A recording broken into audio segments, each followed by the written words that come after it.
Maaloo boqote. Namitti see kennaa jedhan sana jechuudha.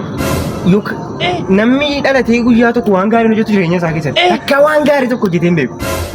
Yoo hin ajjeesne namitti sana laa bilbiliifam. Naa bilbiliif waa sin nagooti hin beektoti. Bilbiliif. Ajjeesina mootummaa harka kennaa. Bilbiliif. God have mercy upon us. Bilbila amma dafii. Bilbili dafii. Hello. Boqote. Maaloo boqote. Boqote nama gaariidha mikon. Wayyoo. Nama gaariidha bar. Wayyoo kennaa wayyoo.